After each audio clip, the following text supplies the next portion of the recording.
Sherlock Holmes, The Rediscovered Railway Mysteries and Other Stories, by John Taylor, read by Benedict Cumberbatch.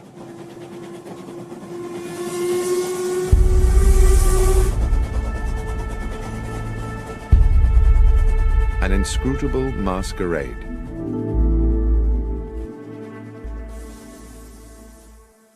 In a drawer, in the bureau of an upstairs room of my current home, there is a locked cedarwood box, which I inherited as a youth from my grandfather.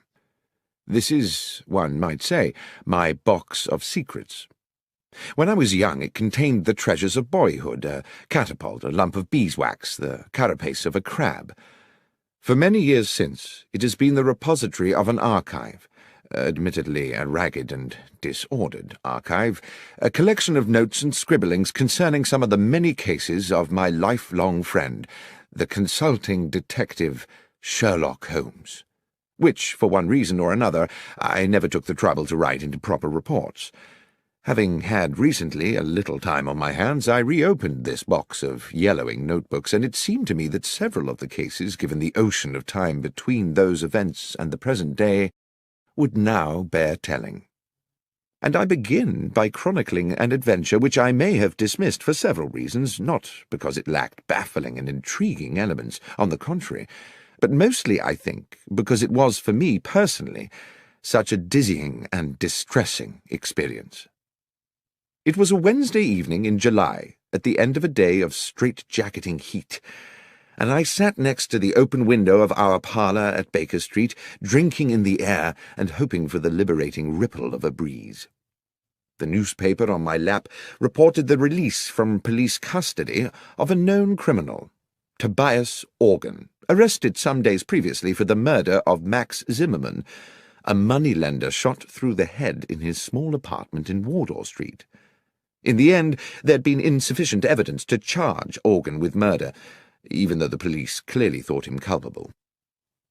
Strangely enough, I had once met Organ myself. He had come to me as a patient suffering, as I recall, from a severe lesion to the lower back, which he maintained had been caused by a fall against a metal stanchion, but which I had little doubt was in fact a stab wound. My diagnosis was supported, I believe, by his barely veiled threat that I should under no circumstances make known his injury to anyone else. He had an unforgettable, menacing way with him, and I had felt immense relief when he left my surgery. I'd been looking forward to discussing the Organ case with Holmes, who would certainly have some views on the subject, but when he finally appeared for dinner he was irritable and uncommunicative, and from these symptoms I guessed him to be in the process of some taxing mental work. All the same, I had no wish to sit out the meal in silence. "Stifling weather to be out and about, Holmes," I said, peppering a slice of beef. "Indeed, Watson, and equally stifling to be in." He busied himself with cutting into a potato.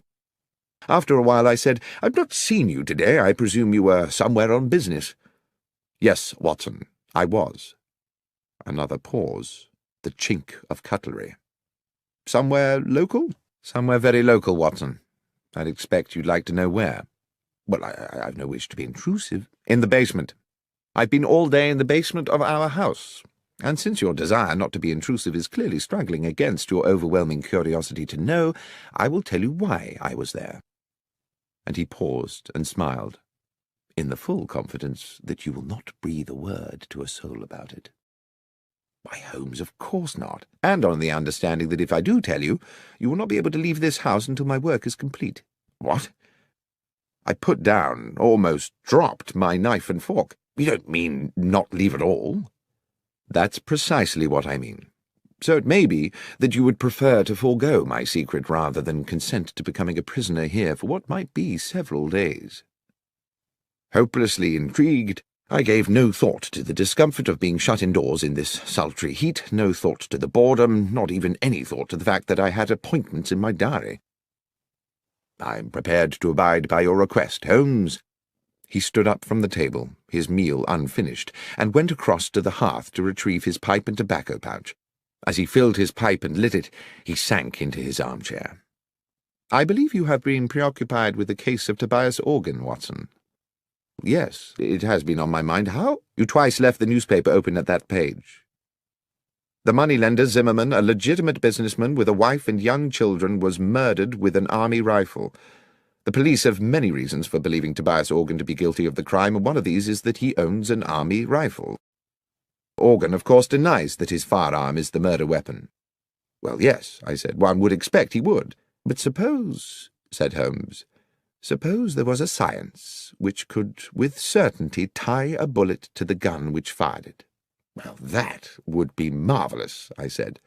But there isn't, is there? Well, Watson, let us say that such a science is seminal. It is exactly this problem which I am wrestling with at present in the basement of the house. I've set up a laboratory of sorts down there where I can conduct some experiments. Progress is promising, and if the results are as I expect, they will certainly send Tobias Organ to the gallows.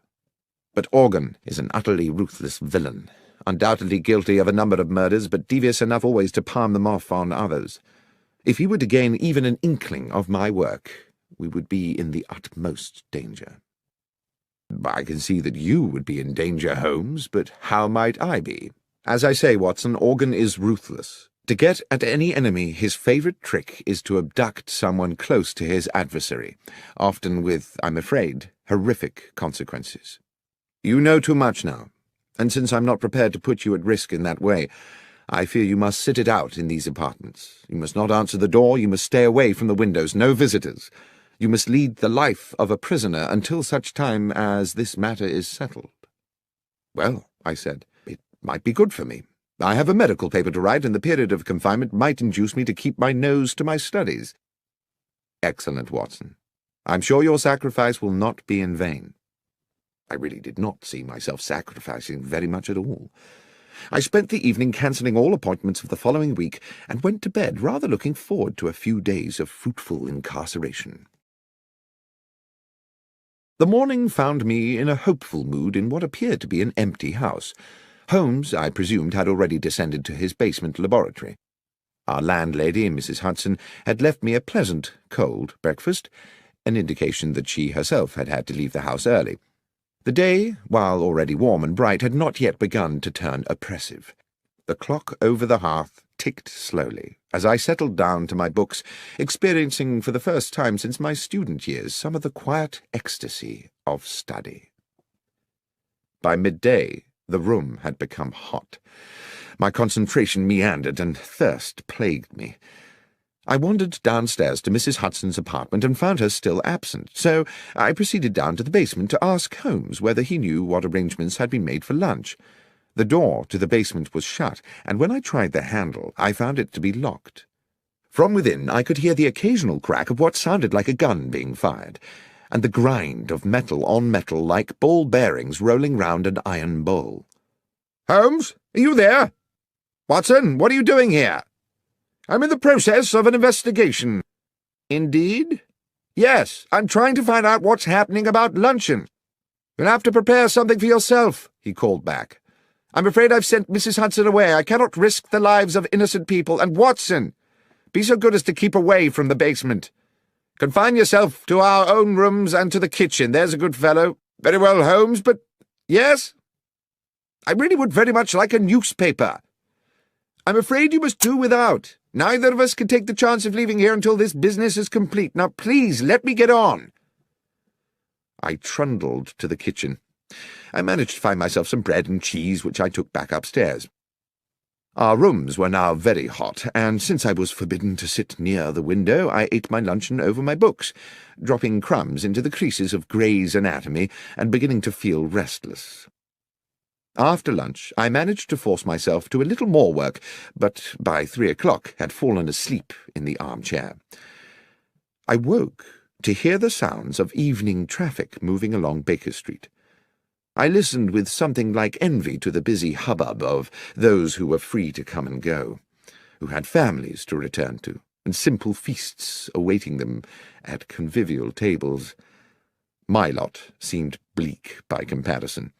Holmes did not emerge from his infernal basement, and Mrs. Hudson did not appear with an evening meal. I cannot recall how the rest of the evening passed. The heat absorbed during the day by London's pavements now radiated back to thicken the evening air. The world outside, of which I had no news, became gradually silent, and I, hungry and disconsolate, went finally to bed. The next morning, after a makeshift breakfast, I got down to some work, and was well into the argument of the paper I was writing, when I began to realize that the room was again beginning to become airless and oven-like. Determined not to succumb to lethargy as I had the previous afternoon, I decided that despite Holmes's strict embargo on going near the window, I simply must have some air.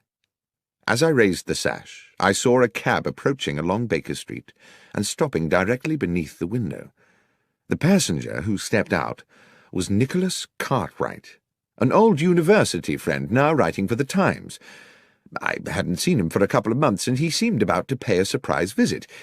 Desperate as I was for company, I could not forget the promise I had made to Holmes to admit no visitors. The doorbell rang. My first idea was to wait for Cartwright to give up and go away, but there quickly came a second ring, and with it a call from the street through the now open window. "Watson!" A note of anxiety in his voice suggesting that all was not well. Cartwright was a good friend. I did not see how I could linger there pretending to be deaf when he might be in need of my help. I dashed down the stairs and opened the front door. "Watson, so pleased to have found you." The statement immediately struck me as odd, as did Cartwright's whole demeanour, but mindful of the proximity of Holmes in his makeshift laboratory, I whispered, "Look, old chap, odd things are going on. Come up, as quietly as you can. I'll explain there." A sudden sharp crack issued from the depths of the house, and I hoped that, preoccupied as he was, Holmes would have no inkling of the presence of my visitor. As we entered the parlour and shut the door, Cartwright said, "Watson, I've been worried about you. I didn't even know if I'd find you here." "Worried?" "Yes. The story in the Gazette regarding yourself and Mr. Holmes. Did you know it was in the papers?" "Cartwright, I haven't the least idea what you're talking about, and as for newspapers, I haven't seen one in days. Here." He tossed me the paper, open at about the third or fourth page, and I read the following headline and accompanying article. "Sherlock Holmes and Dr. Watson part company? After several years of celebrated collaboration, the eminent consulting detective Mr. Sherlock Holmes and his medical companion Dr. John Watson have terminated their professional partnership and, it seems, simultaneously ended their personal friendship. Mr. Holmes said that while he continued to hold Dr. Watson in high esteem and to regard him as a man of exceptional honour and professional competence, circumstances upon which he could not and would not elaborate had made it expedient for them to go their separate ways. There was no comment from Dr. Watson." I stood for a moment, holding the newspaper and averting my gaze from Cartwright. Who had written this? Did Holmes know about it? Was there some truth in it? Was Holmes's exile to the basement a way of keeping me at bay while he found alternative lodgings? "This is today's Gazette?" "Yes, Watson. I see you knew nothing about this." "Am I speaking to you as a friend, Cartwright, or as a journalist?" "Well, I suppose, unfortunately, as a friend, John. I say unfortunately because this is clearly a damned good story. But if you wish to talk to me off the record, so be it." "Off the record, then. I know nothing of this, and I don't know whether Holmes has had a hand in it. He's conducting some very secret business at present, and possibly it's connected to that. That's all I can tell you, I'm afraid." "One thing does baffle me," Cartwright said. "How did the Gazette get the story without us getting it too? Anyway, I won't make anything of this, John, until you give me the go-ahead. But I hope if there does turn out to be an exclusive—" "You'll be the one to get it," I said. "Thank you, Nicholas." I saw him down the stairs and close the front door behind him, finding myself relieved that he had gone. I had no idea that I would be seeing him again soon under even more peculiar circumstances. But determined that now I must confront Holmes with this business, I knocked on the door of the basement. "Holmes?" A long silence. "Holmes? We must speak." "Not now, Watson." "Holmes, there's something I must discuss with you urgently. Something in the newspaper." There was a scuffling and the basement door opened. "Newspaper? How did you get a newspaper?" Cartwright called. He'd seen an article— Yes, Holmes interrupted. Yes, the article. I dare say you would appreciate an explanation. Give me half an hour. A little later we sat opposite one another in our sitting-room. The evening was still close and oppressive. The newspaper article, said Holmes, was an unfortunate necessity. I hope it has not caused you too much embarrassment, Watson, and when this business is finished, all will be rectified. But why, I said, report us as having quarrelled? Bear with me, Watson, I beg of you. As you know, I have tried to keep my work here secret, but how certain can one be of that? The police are involved in these matters and are aware of my experiments, and who knows whether some junior or even senior member of the force is not in league with that utterly ruthless villain. Now, having been alerted to that newspaper report, might it not be the case that Tobias Organ would assume that you were no longer in London? At any rate, he would certainly be likely to assume you were no longer sharing these premises with me. You gave the story to the Gazette to protect me? Yes, Watson. That was my purpose. I just wish that you'd consulted me first. You were not supposed even to know about it, Watson. And if you had not had a visit from Cartwright, you would never have seen the article. It was unfortunate that he came when he did. It was the article that brought him. Yes, a miscalculation on my part. Now, it is late, work to do tomorrow, and I must insist on extracting from you another guarantee. What's that, Holmes? That you will not, under any circumstances, interrupt my work again. It's all very delicate, and a disturbance at an inopportune moment could ruin everything. Is that clear? Not under any circumstance. That night I lay awake in the muggy heat, the bedclothes pulled back, and grieved for what I calculated to be the death of my reputation. At least I imagined that's how the world would see it, or at least that portion of the world that reads the London Gazette. Holmes and Watson have parted company, but there is no comment from Watson, only a nobly worded valediction from the great detective. Such bitter thoughts polluted my restless waking and tormented my subsequent dreams. And added to all this, there lay a sense that things were still not clear, that something crucial remained unspoken. I woke early, but exhausted. Without going near the window, I took in what I could of the wakening day. The street was quiet. I dressed slowly and descended to the kitchen to find something to eat. The rattles and sharp cracks of Holmes's experiments had already come to life below in the basement, and I wondered whether he had even bothered to go to bed. I was making a pot of tea when the doorbell sounded. The noises from the cellar did not pause, so I assumed that Holmes had not heard the bell. I could see nothing of the front of the house from the kitchen, but after I had taken a few steps up into the lobby, it became clear by means of a side window that the visitor was once again Nicholas Cartwright. I went to the door and admitted him. Cartwright? What's going on, Watson? What do you mean? I mean, what game is being played here? Cartwright? I've no idea what you're referring to. You better come up.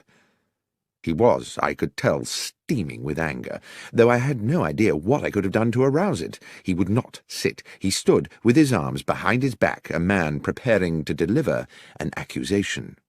You told me you were inescapably confined to this house? Yes, Cartwright, and so I have been. This is the third day. Excluding yesterday night, you mean? No.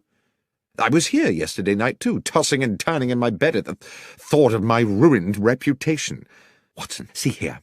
Yesterday you prevailed upon my friendship by confiding in me matters which, as a journalist, I considered more than worthy of publication. Had I known that you were deceiving me, Cartwright, you have my word, I was not deceiving you. I have not left this house since Monday afternoon. So you have a twin brother? No, I do not. Then please explain to me, who was the man outside the restaurant at Marylebone Station at 5 past midnight? I take it he resembled me. More than resembled. I do hope you're being truthful with me, Watson. I could see that his suspicions were not allayed. I even began to wonder whether my restless period of waking the previous night had itself been a dream, and whether I had been sleepwalking. Such things are possible, I know, and the heat, my fatigue, and the events of the last days had left me so baffled that in that moment of confusion I could not entirely rule it out. "What happened," he said, "was that I was walking through the station concourse when I spotted you by the wall of the restaurant, which by then was closed, talking to a man in a brown felt hat. I would have approached you, but when I caught your eye, you cut me as dead as if you didn't know me, and I assumed your conversation was of some importance. The more I thought about it, the more I thought it was a poor way to treat a good friend." Suddenly the fog in my brain gave way to an horrific clarity. I knew that I must rid myself of Cartwright at once. "Thank you for telling me this," I said. "It is of the utmost importance. But, Nicholas, and I pray you won't take this amiss, I must ask you to leave." "To leave?" "Please. This is a fearfully serious business. There is real danger." "You're not just trying to get me out of the way, Watson?" "That's exactly what I'm trying to do, Cartwright, but for a very good reason. Believe me, you will have your story." "Very well, John. Very well." At the front door he patted me amiably on the shoulder. I shut the door on him and leaned against the wall, trying to get my thoughts in order. Holmes had instructed me not under any circumstances to trouble him again, yet this situation was possibly critical. If Tobias Organ had hired some impersonator to look and sound so like me that even Cartwright, who had known me for years, could be convinced, then Holmes might also be deceived, and then what power they would have in their hands. If I could not speak to Holmes, I could at least alert him by other means. I ran up the stairs with the idea of writing a note which I could slip under the basement door, but as I reached our rooms, I heard a cry from the street. Without thinking, I ran to the parlour window. 100 yards southwards along Baker Street, 3 men were struggling. 2 of them were bundling the 3rd man into a cab against his will. It was Cartwright. I dashed down the stairs and ran into the street. The driver of the cab had already whipped up the horse and moved off at a lick, but I gave chase, fury and outrage fueling my progress. I pursued them for a good half a mile until eventually they outpaced me, and I stood gasping for breath outside St. Vincent's Church. I sat on the pavement. I needed Holmes's help. The transgression of a broken promise was a trivial thing, surely, in the context of this appalling incident. I would go to him immediately. Aware that, in the haste of my pursuit, I'd left the front door of the house open, a new anxiety overcame me. Clearly this kidnap was the work of Organ's ruffians, and who was to say that they would not take advantage of an open door? I trotted as briskly as I could back to Baker Street. But the door was no longer open, and on such a close and windless day I thought it unlikely it had been closed by a draught. The horrible thought occurred to me that someone may have already got in, and then everything seemed to tumble into place. Cartwright's abduction had been intended to draw me out of the house so that the man masquerading as myself could gain entry. Holmes would be unaware of this. He would eventually open the door of the basement to his assailant, and believing it was myself he was admitting, would offer the easiest of targets. I had left the house without a key, but I knew there was a possibility of access via the rear of the terrace. This entailed my knocking at the door of our neighbour, Mrs. Harben, an elderly, amiable woman who seemed happy to allow me access to the rear of the building. Here I was obliged to scale a wall to the yard outside the back of our own dingy basement, the front room being that which Holmes had taken for his makeshift laboratory. There was no light within. I opened the door with infinite slowness. The noise of Holmes's experiments seemed to have stopped. The door that connected this room to the front half of the basement was 6 or 7 short paces away, but it was too dark to see whether the bare floorboards were liable to move and groan when I trod upon them. I tested each step before lowering my weight, and moved with the floating motion of a rather overweight pantomime artist. 1, 2, 3. Then there was movement behind me. A hand was clamped across my mouth and an arm locked around my throat. The grip was expert. I could not breathe or move. The hot breath of my assailant in my ear whispered, "Doctor, do not cry out. I'm going to release you and you will turn round slowly and face me. You must not make a sound. Tap my hand if you understand." I reached up to the hand around my throat, and obediently I tapped it. The arm released me, and as quietly as I could I took a deep draught of air, turning as I did so. "Lestrade!" "Shh! Yes, Doctor. Wasn't expecting you here.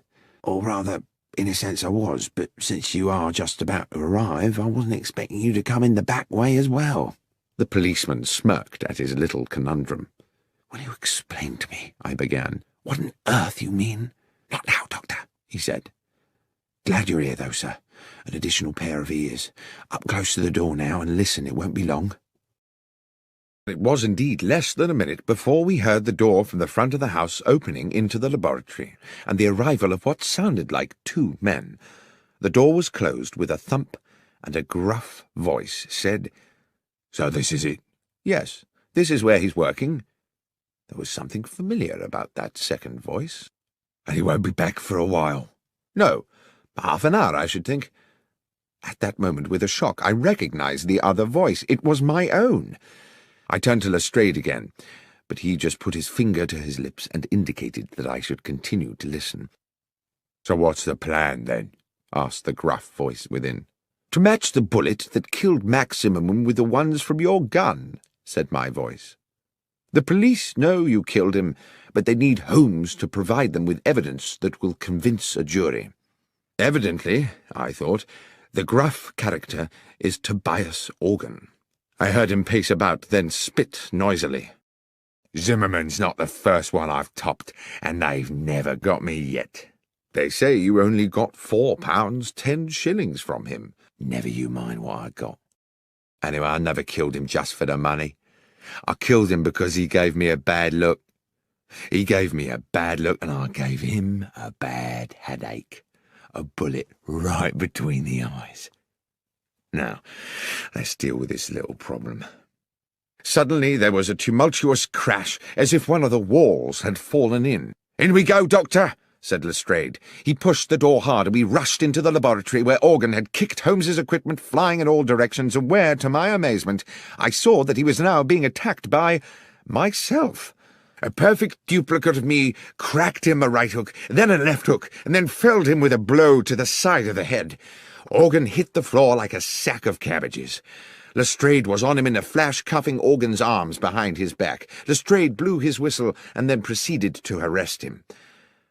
As I stood back to get a better look at my other self, the duplicate doctor put a hand to his own face, wrenched at his upper brow, and pulled and stretched until he had removed his entire face, revealing, beneath the peeling mask, the flaming eyes of Sherlock Holmes. The next moment Lestrade's officers came bursting through the basement door, and Tobias Organ was dragged away. The heat of the day had given way at last to a pleasant evening. Mrs. Hudson had returned to the house and provided Holmes and myself with an excellent evening meal. Now we sat with our brandies, and Holmes with his pipe at the open window, where a gentle breeze lifted the curtains and refreshed the parlour. "As you will have deduced," Holmes was saying, by way of explaining it all to me, "the object of the masquerade was to lure Organ somewhere where we could extract a confession from him by subterfuge." "But your ballistics experiments," I said, "would they not have been enough to convict him?" "It is a science only in the imagination," Holmes said, "and though one day I'm certain it will be more than that, there is much more work to do than I could accomplish in a fortnight. But Lestrade and I agree that if Organ believed himself to be at risk from my experiments, he would wish to destroy them. What on earth were you doing in there, Holmes, if the thing was a complete hoax?" "I'm afraid I did deceive you a little. I was not in there all the time. the mechanism of an old railway clock and a device employing elastic and a drum skin were intended to give the ear the impression of ongoing industry. "Well, it certainly deceived me," I said. "But was it really necessary for me to be incarcerated for the duration?" "I'm afraid so, my friend. If Organ, through one of his spies, had got wind that there were two Watsons, the trick would not have worked. What's more, it was necessary for him to believe that you and I had quarrelled, and therefore that the good Dr. Watson might be in the market for a bit of betrayal. Unfortunately, your friend Cartwright saw me meeting Organ's accomplice at Marylebone Station, and almost let the cat out of the bag. It was necessary for us to put him somewhere safe. Lestrade's men kindly subjected him to a temporary and very comfortable period of kidnap. It was you who had him dragged away." "Yes. I had not calculated that you would follow him, of course, or that you would be locked out and find yourself clambering in through the back. But it turned out well. You will make an additional witness for the prosecution." "Do you think they'll convict him?" "Oh, yes, Watson. His confession today was as clear as a bell. Tobias Organ will hang. As for you, my friend, I have given you a terrible time, and as a reward, I'm going to take you to the opera." "Tonight?" "Yes, tonight. Gilbert and Sullivan. The Mikado." "But, Holmes, my memory is you don't much like Gilbert and Sullivan." "No, Watson, but you do. And besides, I have to confess to having a soft spot for the Lord High Executioner."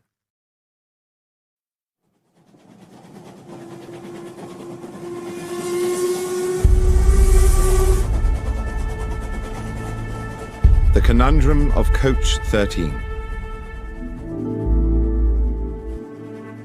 On an October morning, when rain streamed from the black clouds that swept above our Baker Street lodgings, I found my friend Sherlock Holmes in a similarly overcast mood. He had not had a case in weeks, not at least what he called a decent case, and he had been huffing and puffing about the house for 2 days. It was with some relief to both of us, therefore, that we heard the slowing approach of a cab in the street outside, and both moved eagerly to the window. The hansom did indeed stop directly beside our door, and after a moment a large and finely dressed middle-aged gentleman emerged into the downpour, paid his fare, and rang our doorbell. Holmes was smiling. Now what could make a rich American so distressed, Watson, that he would come pell-mell here to us from Paddington? "An American?" I said, drawn irresistibly, as usual, into Holmes's tantalizing games. "Certainly, and I think a formidable character." "And do you wish to tell me how you deduce all that, Holmes?" "I deduce his distress and his nationality from the fact that he just tried to pay the cabby in American dollars before recalling which pocket held his pounds sterling. As for his coming from Paddington, that was the easiest of all, for the driver of the hansom is Henry Brown. I'm surprised you do not recognize him, who always works from the Paddington rank. As ever, Watson, I apologize for the banality of these observations, but you did ask." By now there were footsteps on the stairs, as Mrs. Hudson escorted the visitor to our apartment. While I inwardly delighted to note that my friend had returned to his amiable best in anticipation of a new challenge, I found myself praying that it would be a challenge worthy of his powers and his pent-up energies. No sooner had the door opened than the huge, rotund figure of our visitor, bright in a cream suit, burst into the room like an actor onto a stage, determined to establish his character instantly. "Mr. Holmes!" boomed the American voice as both his arms swept forward to grasp my right hand. "Benedict Masterson! What a great privilege to meet you!" "Delighted, but I am Dr. John Watson," I replied. "This is Mr. Sherlock Holmes." With equally booming apologies, he bowed charmingly to me and turned to my friend. "Ah, yes. Now I see. Unmistakable, unmistakable." The impression given was that he had found the first Sherlock Holmes of his acquaintance a little short of his expectations. "Mr. Holmes, I wish to ask you to act for me in a business both mysterious and distressing." "You had better sit down, Mr. Masterson," said Holmes, "and tell us everything." and having settled his cream-covered bulk into an armchair and accepted a cigar, on which he continued to puff anxiously as he spoke, the American told us his story. "I am a dealer in gold, gentlemen. Gold has been my life. My father owned small mines in Nevada, which gave us a comfortable living. In my turn, through judicious trading, I've made these assets yield a fortune. I came to London last week because your own Bank of England had made an order for a substantial quantity of gold bars to boost its reserves. The bullion was shipped into Bristol Harbour and transferred yesterday onto a chartered London train for transfer to the bank. I have been in London doing the paperwork, of which there is, let me assure you, no small amount. And I went to Paddington this morning to meet the consignment. The train was there, the gold was not." "I see," said Holmes. "Stolen." "Undoubtedly. How much?" "We're talking 4 or 5 millions, Mr. Holmes." "That's a large loss. Is the gold insured?" "Indeed it is, but you know insurance companies, Mr. Holmes. They are ever suspicious, and the circumstances of the gold's disappearance are, to say the least, rather strange." "The details, Mr. Masterson," said my friend, "if you please." "Well," continued Masterson, tapping a thick cylinder of ash into the ashtray, "I'd asked to commission an overnight train, and also insisted that it be discreet, not armored or escorted, or in any way having the appearance of a specially secured conveyance. I was offered the charter of a passenger train which returns empty from Bristol to London once a week, and which railwaymen jokingly call the Bad Luck Special, not because anything has ever happened to it, but because it normally consists of 13 empty passenger coaches, as indeed it did on this occasion. I insisted that the gold be packed in steel containers, each locked with a unique key. You will appreciate that gold itself, gentlemen, is a weighty metal, so each box contained only as many bars as would enable the containers to be carried. In order to prevent the possibility of them being removed from the moving train, I ensured that while they were small enough to go through the open carriage door, they were too large to pass through the windows, even with the windows slid down to their largest aperture. I then arranged for the doors of the bullion carriage to be locked from the outside so they could not be opened until the train reached London." "The train was empty, then, apart from the driver and fireman of the locomotive?" "No, Mr. Holmes. It is railway practice for all trains to have a guard, a practice I was very happy to comply with, since it meant my consignment would have an overseer throughout its journey, and to this end all the steel cases were loaded into the last coach of the train, coach 13, where the guard could keep a constant watch on them. The man employed for the job was a Mr. Lyons, Mr. John Lyons, a mature and trusted employee of the railway company." Here, strangely, Mr. Masterson stopped and smiled. I inquired whether he had ever worked on the French railways. Gare Lyons, you see.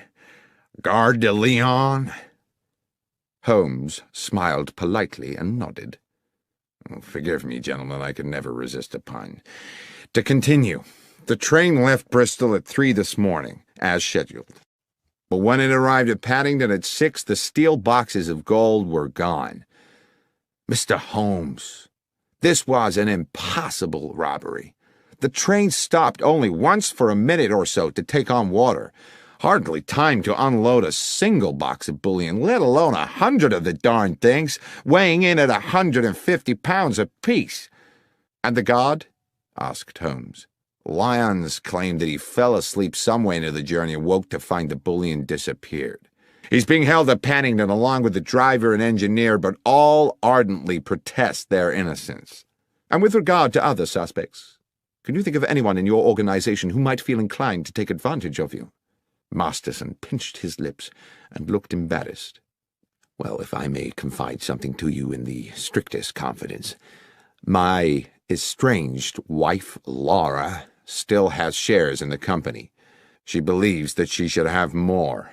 There is some bitterness in this regard. However, I know Laura well enough to doubt that she is a thief. My friend simply said, "Thank you, Mr. Masterson. I will certainly take the case on. Would you be so good as to wire Bristol and inform them that Dr. Watson and I are on our way?" "I will, sir. You mean to go there today?" "Indeed, yes, as soon as I have made a check or two at Paddington Station." "Well, I surely thank you. I can think of no better hands in which to leave the case of the bad luck special than those of Mr. Sherlock Holmes." Holmes did not smile. "I never leave anything to chance, Mr. Masterson. Perspicacity and reason are the tools I employ." "Forgive me, Mr. Holmes. As I say, I am fatally attracted to puns." "We will keep you in touch," Holmes said, "with all developments." Within half an hour we were at Paddington, but before boarding the Bristol train, Holmes wished to make certain that the so-called bad luck special was secure. The train had been shunted into a siding, and we were relieved to find that police responsibility for the case had fallen to Inspector Stanley Hopkins, a young but ambitious detective with whom Holmes and myself had had numerous dealings in the past. Hearing that we were being engaged by Mr. Benedict Masterson, the inspector agreed to watch over the train and make sure it remained undisturbed until our return to London. It was still raining when we arrived at Bristol, where we met the station foreman, George Willits, an amiable man in his 50s, who gave the comforting impression of having been in his job for a lifetime and knowing the whole business inside out. Willits had been on duty the previous night and took us directly to the goods platform from which the bullion train had left. Though he did his best to be of assistance, he looked painfully weary. "I apologise to you gents for my appearance," he said, "but I was on night shift last night seeing out the special. Was just about to go off when the message came from London about the theft, so I've not yet been home to bed." "We won't keep you long, Willits," Holmes said. "I understand you were here when the bullion boxes were being loaded." "I was, sir. I supervised them myself. Watched them being lifted into the guard's carriage at this very spot, before I sent the signal to bring in the rest of the train." "The guard's coach was not connected to the train while it was loaded." "That's right, sir. The rest of the train was shunted out of the siding and coupled up just before she was due to leave." "And who brought her in?" "Tommy Marriott, the engineer, and his fireman, Pat McGlinchey." "Old hands?" "Not quite so much a fixture as myself, Mr. Holmes, but they've been around the best part of 10 years. They're sound men." "Good. Now, if you'll bear with me a little longer, Willits, I'd like to ask you a little more about the gold itself. How many men were involved in loading the carriage?" "Well, sir, it was quite some operation. Took 4 men to load each box, 2 inside the carriage, 2 outside. Damn heavy things, if you'll excuse me, sir. Over 100 weight apiece, and damn awkward squeezing them through them narrow doors. It was a hell of a job." "And how long would you say the whole business took?" "It was about 1:30 midnight when they started, and about 2:15 by the time they finished, so almost 80 minutes. "And after it was loaded, was there any delay before departure?" "No, sir. The rest of the train, as I say, was reversed in from the siding. John Lyons, the guard, got aboard, and the door of the guard's coach was locked from without, sir, as per our instructions." "One final question, Willits, if I may. I'm informed the train stopped en route." "Yes, sir. She was scheduled to hold up for a minute or so at Swindon to take on water." "It stopped for no longer than that, and at no other time?" "No, sir. The signalman would know for sure if she'd been held over for more than a minute, and that's already been checked." Holmes seemed to pause for a moment while he considered all this information, and then he said, "Willits, I am most grateful for your detailed and, I have no doubt, accurate recollections. Now, if you will excuse us, Dr. Watson and I will take the next train back to London and leave you to go home and get some sleep." Inspector Hopkins was at Paddington when we arrived, and Holmes immediately requested that he arrange for us to speak to the railwayman who had commandeered the bad luck special on the previous night, Marriott and McGlinchey, the engineer and fireman, and the guard, Lyons. In a dark office of the railwayman's quarters, on one of the grimmer outer platforms of Paddington Station, The three men sat disconsolately on rickety wooden chairs. It occurred to me that they had by now been detained in this dismal place for several hours, and when Holmes and I were introduced to Lyons, he barely had the energy to nod to us. But he did speak, his words almost drowned in the muffler which half covered his mouth. "I dare say you think me a thief, Mr. Holmes, from what you'll have heard. I'm not, sir, but what I have done is derelict my duty, so maybe I deserve what's coming." "I want to assure you, Mr. Lyons," Holmes said, "that my intention here is to uncover the truth, and uncover it I will. If you are, as you say, innocent of any crime, you have nothing to fear from the law. But tell me how you think you failed in your duty." "Well, I were meant to keep me eye on the shipment, sir, weren't I? But I fell asleep. It's not something I make a habit of, but this time I did." "And woke to find the bullion gone?" "A nightmare, sir. I suppose I should have stopped the train with a pull cord, but I was in a bit of a daze." "How long do you think you slept?" "I've thought about that, sir. I remember us passing through the White Horse Valley just before Swindon, and when I woke up, we were about 10 miles out of it and past the Lumsey Water Tower." Holmes looked towards the fireman McGlinchey, a plump man with rich black curls. "When you stopped to fill the tank, did you notice anything odd?" "No, sir. It was a dark night, and there were no lights there save the fire from the boiler. You couldn't see 20 feet beyond the train." Holmes turned back to Lyons. "I would like you to describe to me the events of yesterday evening." "Well, sir, I wasn't due to start my shift until 1 in the morning, so round about 12 I had a brown ale in the railwayman's canteen and collected some sandwiches and a can of tea for the journey." "Just tea and sandwiches?" "Yes, sir, and a piece of seed cake, if that's not too much detail." "There is no such thing as too much detail. Please continue with your story." "Well, at about 1:30 I made my way over to the goods platform. They just finished loading the bullion into the end carriage, and the other part of the train had been brought in and coupled up. A gentleman in a suit gave us final instructions. To the engineer and fireman Tommy and Pat here, he said the train was cleared to London, with just the one brief water stop, which was under no circumstances to take more than 3 minutes, and if there should be an emergency, they weren't to leave the cab. At that point, they locked me in with the gold, and at exactly 2 a.m. we were on our way. About a half hour after, I had me sandwiches and a few swigs of tea. It were a clear night, and I sat by one of the windows and watched the stars, contented with everything, sir. That's when I must have dozed, and, well, what happened after that, you know." "Thank you, Lyons," said Holmes. Then he turned to young Inspector Hopkins with a new, fierce gleam in his eye. "If we may, Hopkins, I should now like to inspect the train." We made our way along the track to the engine sheds, and after checking the locomotive, searched through each of the 13 coaches, whose number I carefully counted myself, until we arrived at the last, the guard's coach, in which the gold had been transported. "Now I have been assured," Holmes said to Hopkins, "that the doors of this coach were locked from the outside for the duration of the journey." "Yes, Mr. Holmes." "Yet it was possible to move along the train through the coaches via the connecting doors?" "Yes." "And what of the other coaches?" "I checked them. Their outer doors were all locked too, but it would have been impossible anyway for the thieves to have moved the containers along the train to jettison them from another carriage. The boxes of gold were too big to pass through the connecting doors. All that had been carefully calculated." "But is it quite certain," I ventured, "that the boxes could not have been opened and the gold removed bar by bar?" "Quite certain," said Hopkins. "Not without the original keys. They were unique to each box." "Besides, Watson," said Holmes, "if the boxes had been opened here, then, with or without the gold, they would still surely be here now. Speaking of which, Hopkins, the carriage is just as it was found when the doors were first opened this morning.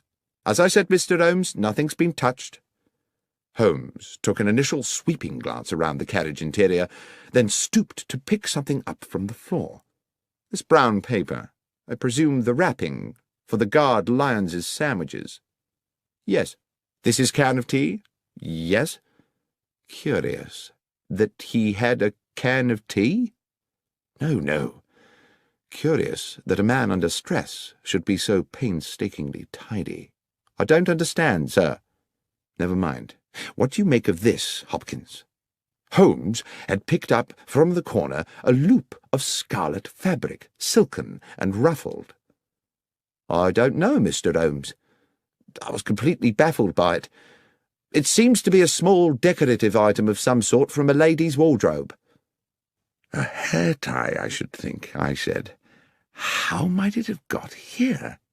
I don't know, Doctor, I'm sure. But I suppose it's theoretically possible that someone might have concealed herself in another carriage. Holmes had put the object to his nose.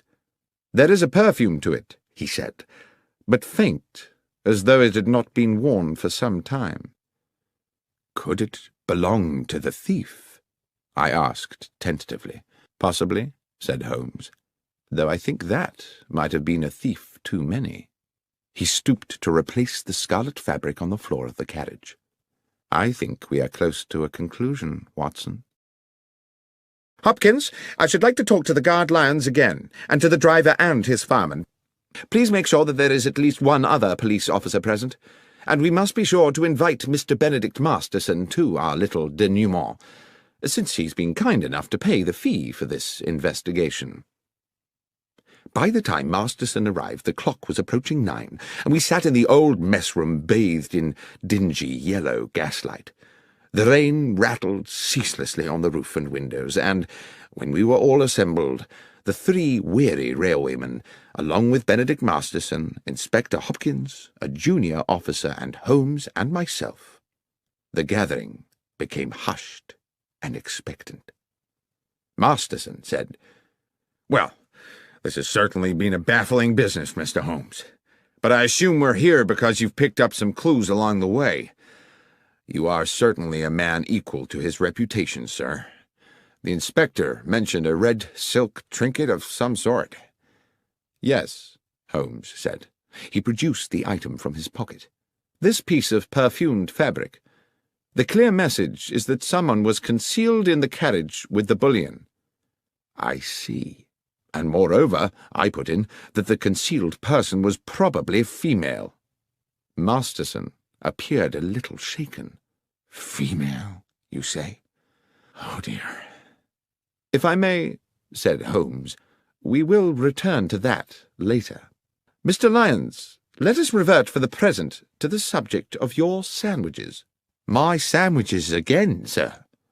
"Indeed. The sandwiches you took on board the train last night, together with the seed cake and the can of cold tea.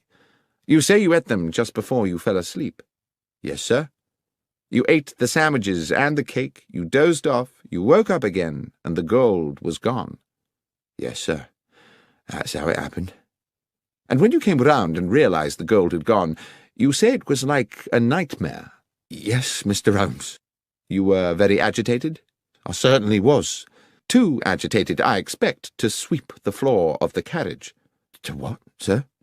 "I presume you did not sweep the floor of the carriage at that point, in that disturbed state." "No, sir, I didn't. With respect, sir, that's not my job." "Quite. One wouldn't expect you to, which makes it very difficult to explain why, when I examined the guard's coach this afternoon, I found not a single crumb on the floor. Now, can anyone here tell me how it's possible to eat several sandwiches and a slice of seed cake without dropping a single crumb? Or, come to that, a single seed?" "I promise you, sir, what I said about my supper was true. I remember exactly what I brought and exactly what I ate." "I have no doubt of that, Mr. Lyons." "Then what, sir?" "My point is merely that you were obviously not in coach 13 when you ate the sandwiches." "On my honour, Mr. Holmes, I swear I was." "Oh, you were in a carriage, certainly, but you were not in the carriage in which your sandwich wrapper was found. The coach where you ate your supper, the coach with the bullion, never made it to London." "Mr. Holmes, this is confusing," began Masterson. Holmes interrupted. "On the contrary, Mr. Masterson, it's very clear. The coach containing the gold was uncoupled from the train when it stopped for water, run into a siding by those awaiting it, and unloaded of its cargo at their leisure during the night.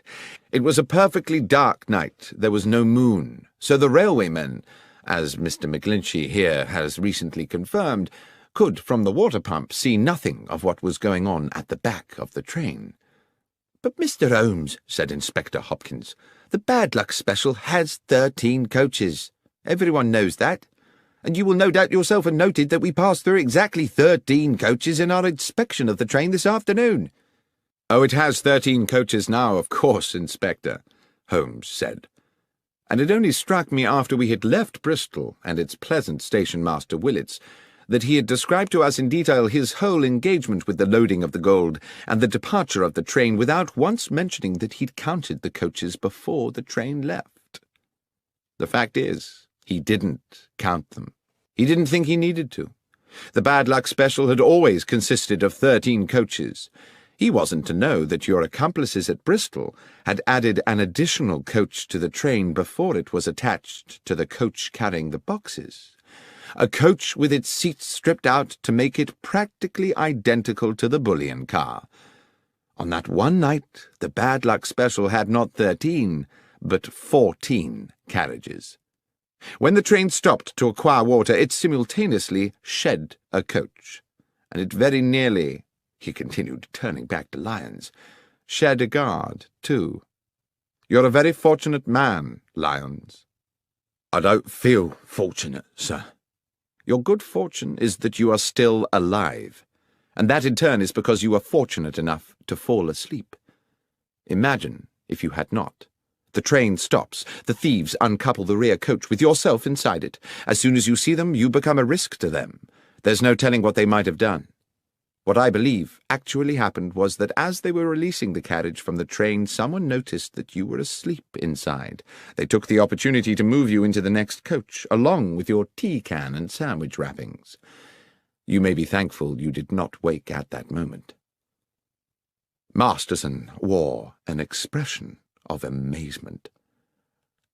"I am full of admiration, Mr. Holmes. But at the same time, I feel somewhat desolated. This clearly means that someone in my organization has betrayed me." "Which brings me back to the ring of scarlet silk discovered in the carriage, certainly an intriguing adornment to the problem," said Holmes. "It could indeed signify the presence of a woman." "But there is the mystery," I said, "of how she got there, or what she might have done." "I think, however," said Holmes, "that is a mystery with a simple solution." At this point Masterson appeared rather tragically stricken. "You're thinking—" "Yes," said Holmes. "You're thinking that my estranged wife, Laura— Dear God, that foolish woman—" "Oh, come along, Mr. Masterson. You know full well your wife had nothing to do with it. There was no one aboard the train save the 3 men here, driver, engineer, and guard, and none of them had anything to do with the robbery." The 3 railwaymen looked at one another as though they had suddenly had revealed to them their entitlement to a joint fortune. "As for the thieves," said Holmes, "they are to be located somewhere nursing a hoard of bullion, apart, of course, from their paymaster, who is sitting here with us. Is that not so, Mr. Masterson?" Masterson blustered and steamed. He was outraged. This was absurd. "How dare you, sir? What evidence have you for such an outrageous suggestion?" "I had misgivings from the beginning. I could not understand why you came to me so quickly after the theft had been discovered when you had so much else to deal with. I see now that you were at pains to demonstrate to the insurance company that you were doing all in your power to recover the bullion because, of course, if you could have both the gold and the insurance money, you would have considerably augmented your fortune. But worse still, what your partners in crime would have done to Mr. Lyons, had he not had the good sense to fall asleep on the job, hardly bears thinking about. You were prepared not just to steal, but to be an accessory to murder." "This is speculation, Mr. Holmes. This would not stand up in court. You should be looking for another felon. What about that red silk ring?" "Ah, yes. You've been very subtle about that, Mr. Masterson, suggesting your wife's name one moment and the next assuring me that she could not possibly be implicated. I doubt whether you thought she would be, but you certainly sought to throw me off the scent. What was that item, if not a red herring? And is that not, for those who like to play games with words, another way to say a red herring? What fun you no doubt planned to have with that joke, Mr. Masterson, had you got away with this business. Now it seems the joke is on you. That was one pun, Mr. Masterson, which you would indeed have done better to have resisted. But whether justice was fully done is a moot point. In expectation of reducing his own sentence, Masterson eventually divulged the names of his accomplices and led police to the embezzled bullion. And although he was committed to prison for several years, it was clear that once his sentence was served, he would continue the life of a wealthy man. "I can't understand," I said to Holmes a couple of evenings later, "why you seem so damnably happy." "A man is never more content, Watson," he said, "than when doing well what his nature has fitted him to do. On which thought, will you pass me the tobacco pouch? I think we should indulge ourselves in a brace of good pipes."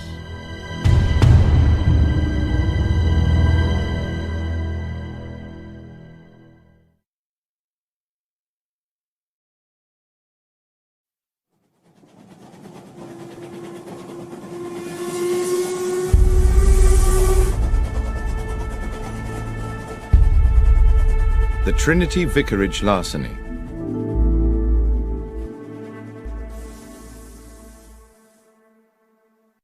One fine spring morning, Sherlock Holmes and I received into our rooms a portly gentleman in a purple dress. That at least is how it momentarily appeared to me, as I glanced up from the Daily Chronicle at the open door. The purple gentleman, it transpired, was the Right Reverend the Lord Bishop of Kent, an old acquaintance of Holmes, and he had brought with him, as so many of our visitors do, a problem that was clearly causing him some agitation. Mollified a little by coffee and a cigar, Bishop Spriggs needed no prompting to divulge his story. "The nub of my problem, gentlemen, is an unfortunate young priest. A young man of promise and talent, very popular with his parishioners, who has inadvertently got himself into deep water." "Intriguing," said Holmes. "You may recall," the clergyman continued, "that Trinity Church in the Kent village of Hetchingham was last year in the news because of an exceptional discovery." "Of course," I said. "A silver chalice of considerable worth was discovered in the crypt." "Yes, Dr. Watson. A magnificent medieval relic, the so-called Hetchingham Grail, weighing some 22 pounds. With my approval it was sold to the British Museum, with the idea that a good portion of the proceeds would go towards restoring Hetchingham Church. The Reverend Kingsley, pending the beginning of the building work, had locked the money up in the church crypt. It was stolen yesterday.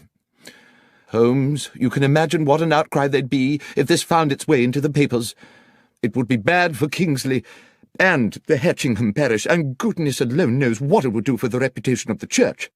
At any cost, the money must be recovered and the thief put away. And I mean any cost, Holmes." "Let us not concern ourselves with fees just yet," Holmes said. "Are there any clues at all as to who might be responsible for this theft?" "I'm not sure about clues," replied the clergyman. "Kingsley did make some sort of an attempt to discover the identity of the villain by chasing him over the fields after the theft, but I'm afraid he didn't get very far." "I think we had better meet the young reverend," said Holmes, "as soon as is practical.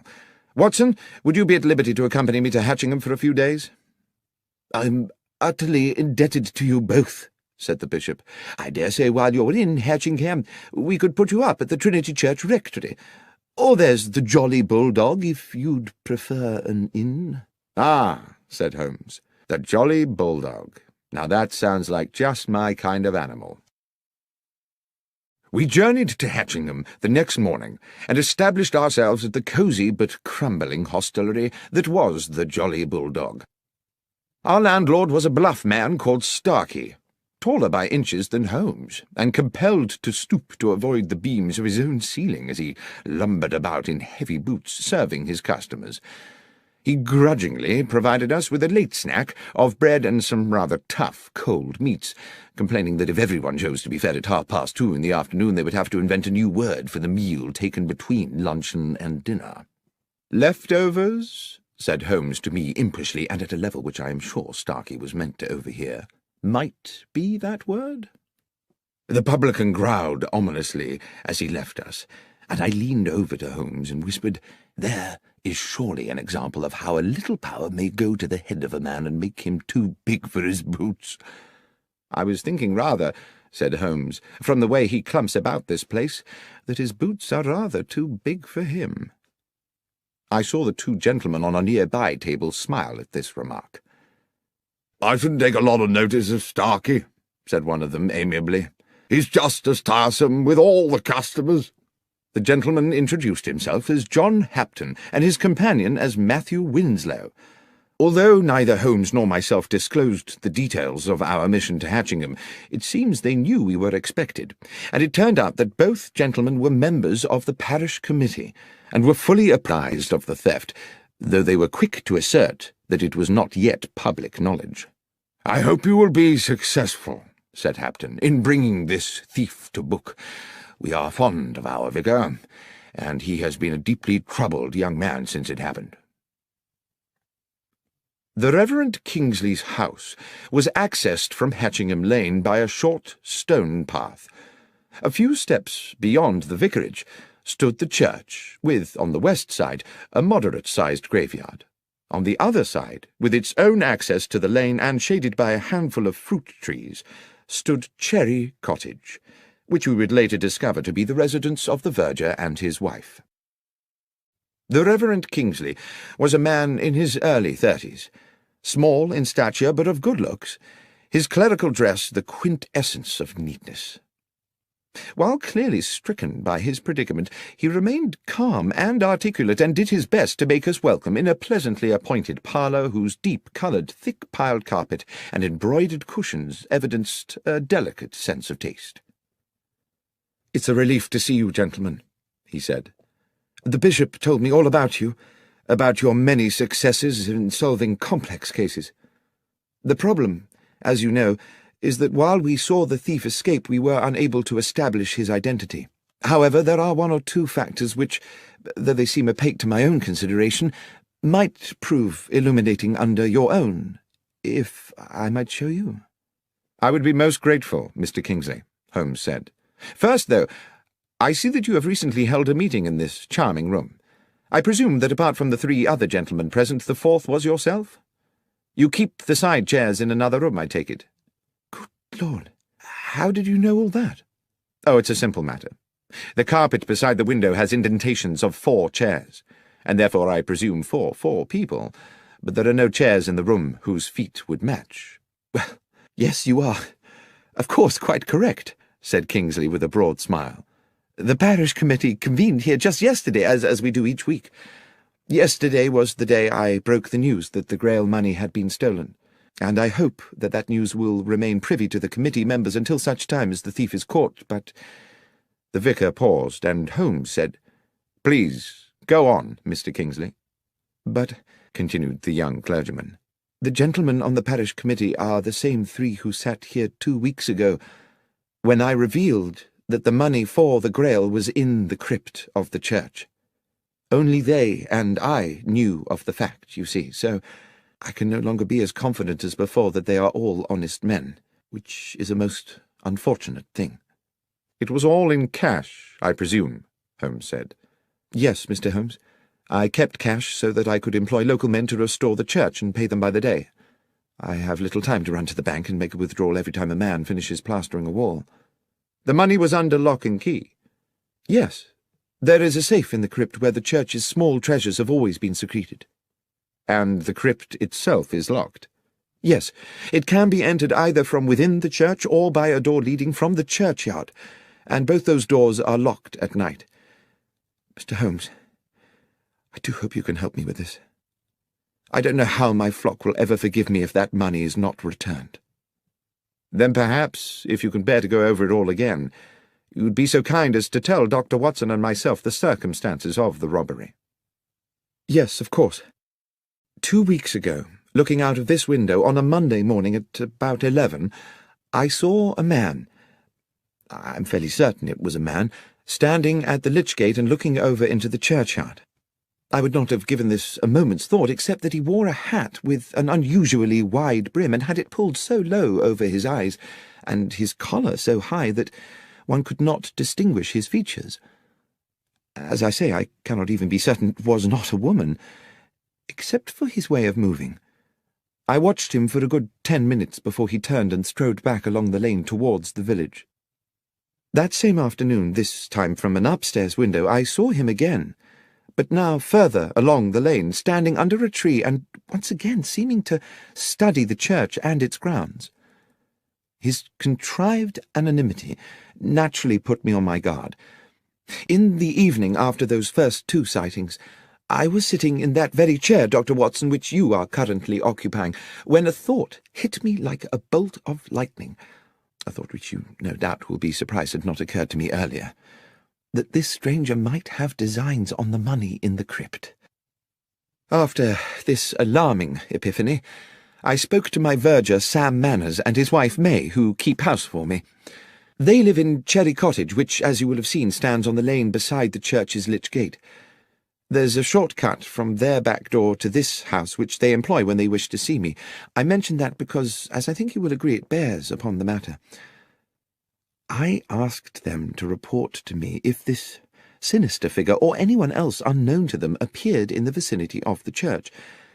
And indeed, it seems as if the man in that hat had begun to watch my whereabouts, because first May Manners, then her husband, reported to me that they had indeed seen the man in the hat.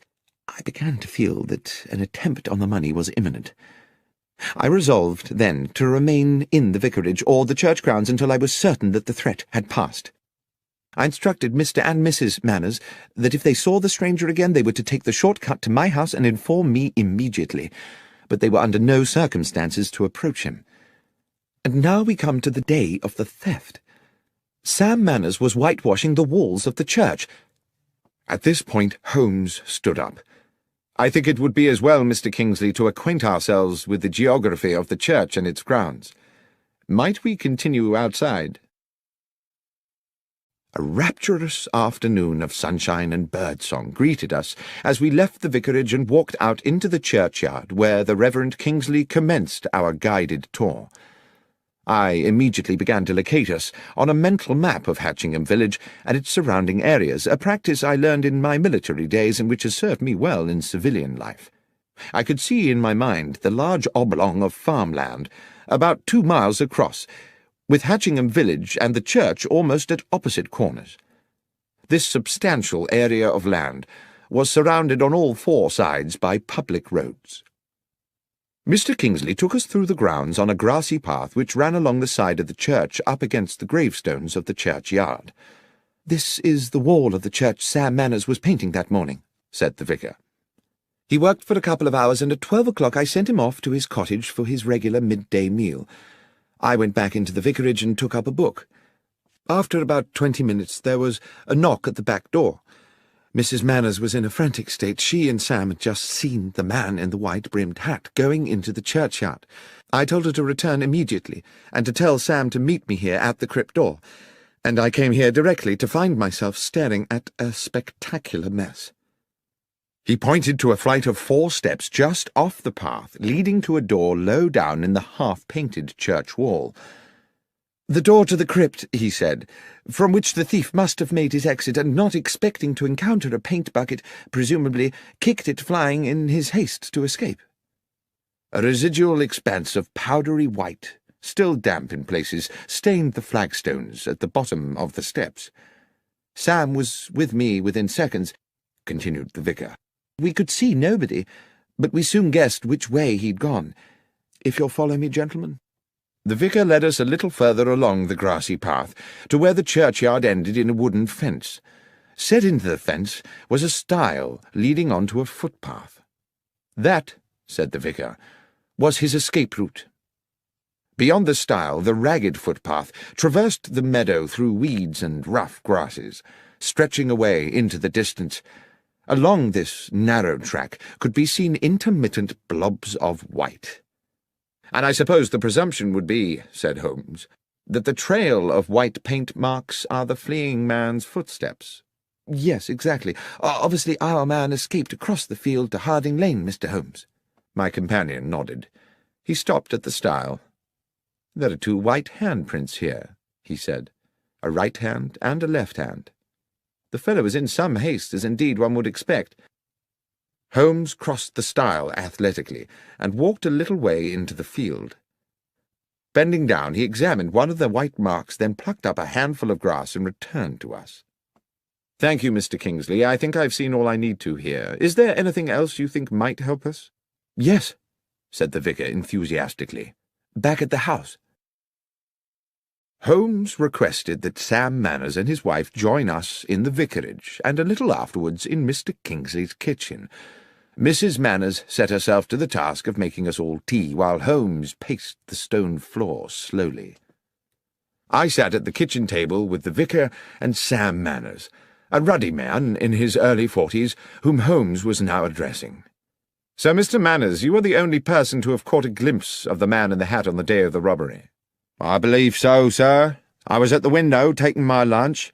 I saw this feller in the big hat looking up and down the lane a few times as if to check all was clear, then enter the churchyard. Straight away I said to Mrs. Manners to go by the back door and tell the vicar." "And you yourself waited in the cottage until Mrs. Manners returned?" "I did, sir." "For how long?" "Not more than 2 minutes. She told me the vicar wanted me to meet him out by the church. I dashed right out." "And found the Reverend Kingsley waiting for you?" "Yes, sir, and the door to the crypt wide open and whitewash everywhere." The crypt door had been locked before you went to lunch?" "Oh, yes, Mr. Holmes, it always was." "And that was when you noticed the trail of paint?" "Exactly, sir, and set off to follow it. You must have only been a short way behind the thief." "Must have been, sir, but he moved like the wind. We was across that meadow in less than 5 minutes. It's a good 4 furlongs, and never caught up to him. But what we found at the opposite side clinched it." Here Mr. Kingsley interrupted. "Sam means this," he said, and produced from a drawer a wide-brimmed black velvet hat, inexpensively made, and in shape rather resembling the sort of thing one sees worn by picadors in pictures of bullfights.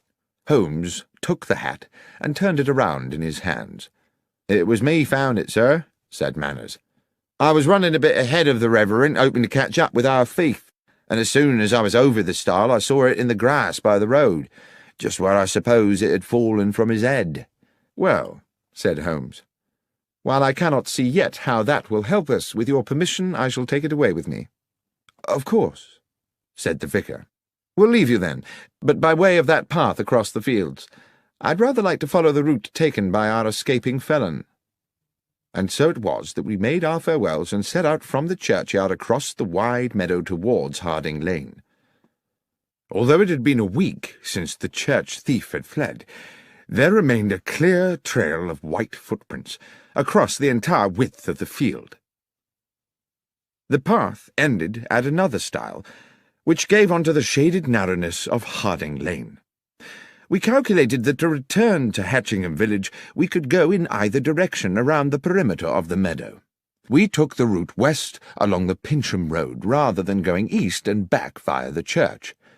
As we walked, my companion looked repeatedly this way and that, into the fields at the roadside, the patches of scrubland, and the bushes and trees. "If you note anything, you must let me know, Watson." And I agreed that I would. But the fields lay bright and innocent in the late afternoon air, and the trees were populated only by birds jubilantly enjoying the sunshine. Then, as we crossed a bridge over a gurgling stream, Holmes stopped halfway. "There's something there. Do you see?" He pointed to the bank of the stream, above which a hawthorn overhung the rushing water. "Something in that bush. A pair of somethings, unless I'm mistaken." We clambered over the balustrade of the little bridge and dropped onto the bankside.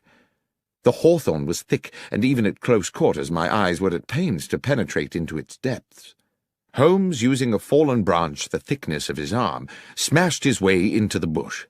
His soft cry of triumph told me he had found something, and he reached in and retrieved in one hand a large pair of leather boots.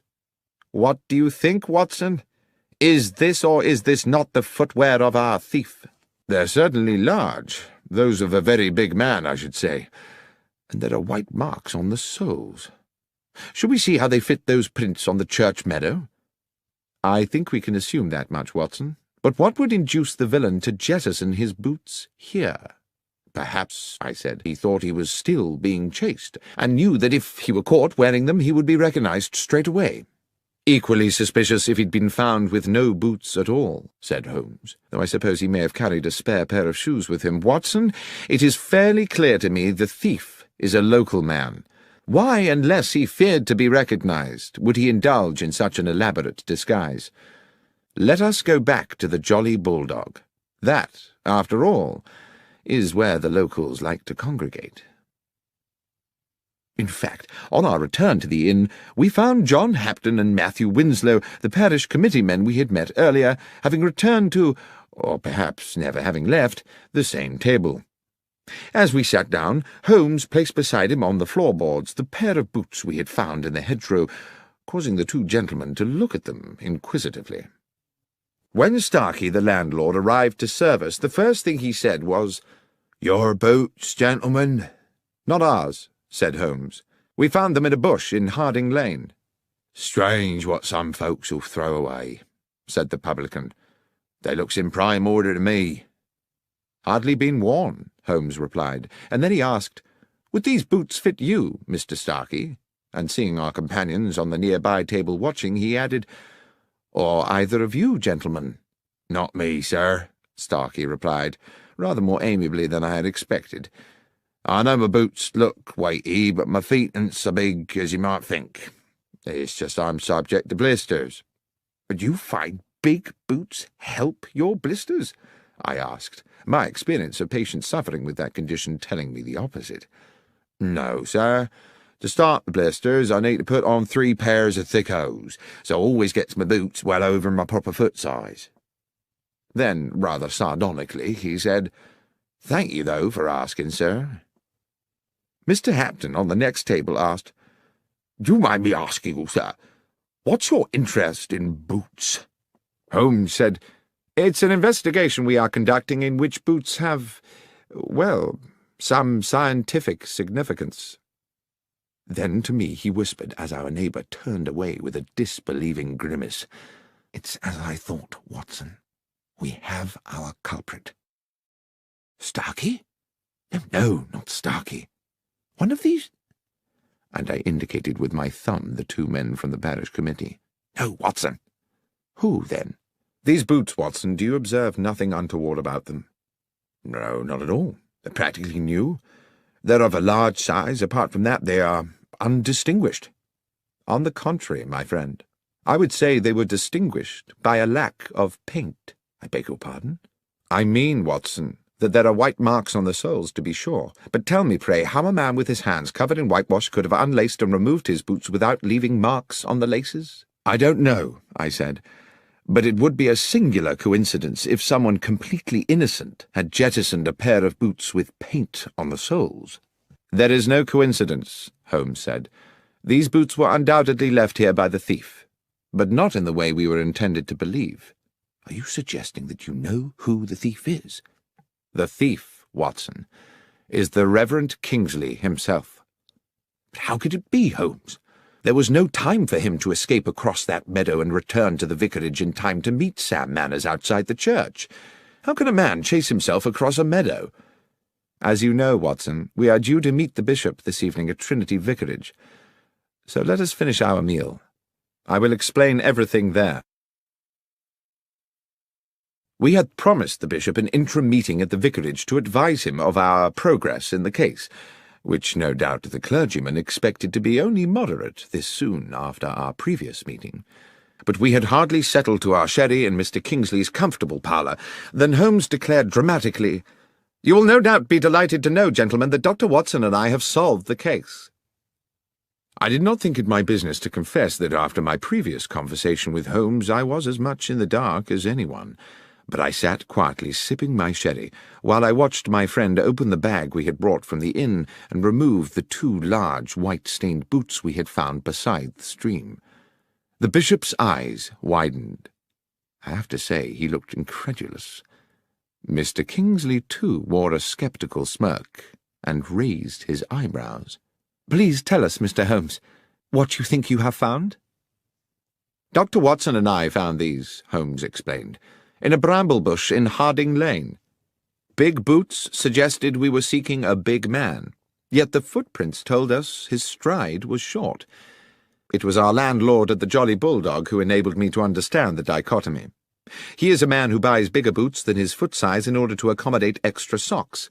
Our villain, however, bought his bigger boots in order to accommodate another pair of shoes, leaving the footprints of a bigger man than he is himself. Is that not so, Mr. Kingsley?" The young vicar, I thought at the time, if he was guilty of anything, was heroically cool about it. He betrayed nothing but genteel surprise. "Are you suggesting that I was the thief, Mr. Holmes?" "Holmes," said the bishop gravely, "from what I understand, Mr. Kingsley and his verger practically managed to catch up with the thief on that fateful day. What on earth do you think is the evidence for this assertion?" "My lord," Holmes said confidently, "Mr. Kingsley wished to embezzle the money raised by the sale of the Hatchingham Grail and decided to construct a piece of theatre which would deceive investigators. He not only invented the spectral man in the large-brimmed hat, he also on several occasions paraded in the hat and the high-collared coat and ensured that Mr. and Mrs. Manners caught a glimpse of him. On the day of the theft, having sent Sam Manners to lunch, he came back here to the vicarage, assumed the disguise, showed himself at the cottage window where Manners was eating, and proceeded into the churchyard. Dashing back to the vicarage again, he slipped out of his cloak and hat and waited for Mrs. Manners' knock on the door. He told Mrs. Manners to summon her husband and rendezvoused with him outside the crypt door." "And then what?" said Mr. Kingsley, insolent with fury. "I put on these boots, unlocked the church, went down to the crypt, took the money, escaped the church, jumped the stile and ran across a mile of the field, then dashed a mile back, took off the boots and waited calmly for Sam to arrive, whereupon I went chasing off across the field again? That would indeed have been ingenious. To do in 2 minutes what an athlete could not do in 20. Yes, indeed. The question, as my friend Dr. Watson has clarified, is precisely, how may a man chase himself across a meadow?" "And the answer?" asked the bishop. "No one will ever know at what point you took the money, Mr. Kingsley. As the keyholder you are free to do it at your leisure, and, for all one knows, it may never have been in the crypt safe in the first place. Certainly there was no need for you to waste time on it on the day we are discussing. You wished to ensure there was just enough time with Mr. Manners at lunch for you to get to the crypt door and kick over the whitewash bucket. And of course you had given Mr. Manners the task of whitewashing that particular part of the church wall, simply to ensure that there would be a bucket there to be upturned. That was all you needed to do, because, and here is the thing, you had made the footprints across the field on the night before. You had also, I have no doubt, planted the boots in the hedgerow on the same occasion, making sure they had plenty of white paint on the soles. Foolishly, you forgot to daub a little on the shoe laces." At this point, the vicar dropped into a chair as though all resistance had suddenly fled him, and I believe that as Holmes proceeded, we all realized that he was now approaching a devastating conclusion. "At some hour of that night, Mr. Kingsley, having splashed so much whitewash on the underside of the boots that your hands were gloved with paint, you planted your white-printed trail along the footpath across the meadow to Harding Lane. Afterwards you dropped the wide-brimmed hat by the stile and jettisoned the boots in a bush further along Harding Lane. The trail of prints was therefore neatly in place for the deception next morning, and I dare say you were solicitous to keep Mr. Manners away from the stile, where he might prematurely stumble upon your, if I may so misname it, handiwork." "But one moment," said the bishop. "If Mr. Kingsley had dropped the hat the night before, how could he have been wearing it that morning?" "Well, of course, that's simple," said Holmes. "There were two hats. And finally, there was the question of the keys." "What question was that, Holmes?" I asked. "I don't recollect any mention of keys." "Precisely. There was a distinct absence of any such mention. Why? Because a key would have been needed to enter the crypt, and Mr. Kingsley thought it better not to raise the tricky matter of how such an intruder might have got hold of one." The pale face and slumped figure of Mr. Kingsley indicated his utter defeat. The bishop clearly needed no further convincing. "The money, Kingsley," he said. "Have you spent it?" The vicar looked bitter. "I'm a gambler, Bishop. And the truth is that over the years I have burdened myself with appalling debts. I started to use the church money bit by bit. I meant to return it one day when I had a big win, but money runs through my hands like water. There's little of it left." "Then it's a matter for the police," the bishop said. "And we must find a new vicar for Hatchingham. I fear that you, Mr. Kingsley, will for many years be the incumbent of a much dingier parish."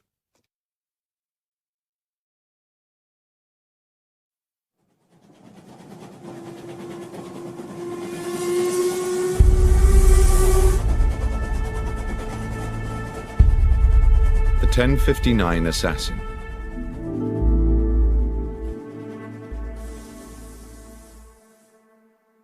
It is now well known that the investigations of my friend and companion Sherlock Holmes, which I have had the privilege to document over the years, represent only a small portion of his life's work.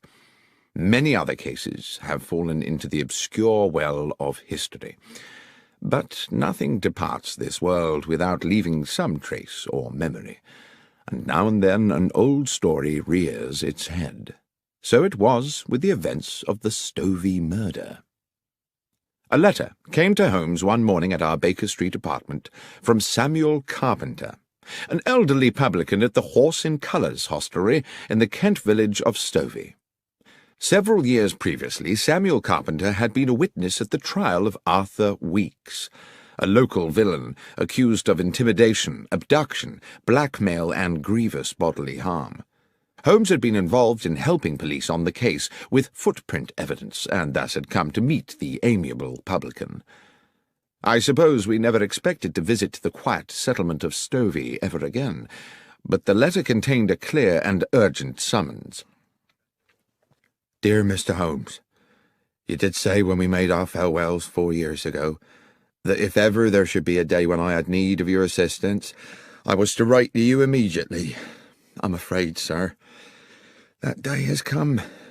A terrible set of events has clouded my life, and I am quite at a loss.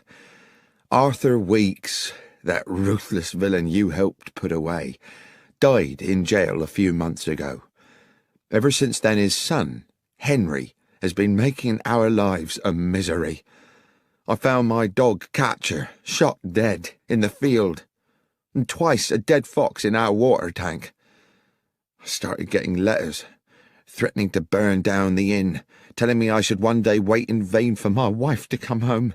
Terrible things, but all written anonymous. Then he brazenly come and drink at the inn as innocent as you like. Well, last week our son Jack told Weeks straight there, in front of all my customers, that he'd gone too far, and he'd better prepare himself for some serious consequences. I wish he had not done it. 2 days afterwards, Weeks was found shot through the head, and my Jack is now being arrested as a murderer. If there's anything you may be able to do, Mr. Holmes, please come immediately." I knew that Holmes had taken strongly to the publican, so it was hardly a surprise to me when he asked, as is his way, whether I had any pressing engagements over the next few days, and, when I said no, instructed me to pack immediately an overnight bag. Within an hour we were aboard a Kent-bound train. In Stovey village we took rooms at the Horse in Colours, and as soon as we were settled in, sat with our landlord at a table in the bar, where a large fire battled the chill in the air. Holmes said, "Now, Mr. Carpenter, the first thing you must do if I am to help you is to answer my questions honestly and accurately." "That I will do, Mr. Holmes." "Your Jack made a threat to Henry Weeks here in this bar?"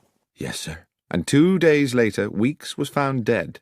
"Dead with a shot through his head, just outside the village where Nightingale Lane crosses the London railway line, and his horse tied up nearby." "And they came to arrest Jack when?" "That very night.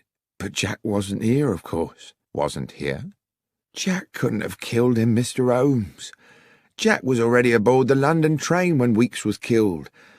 He was off to buy himself a suit for his wedding. I took him to Stovey Station myself that evening to catch the 10:59. There weren't a moment when Jack left my sight. I watched him get on that train and waved him off as it left. But the police didn't seem to think that counts for anything.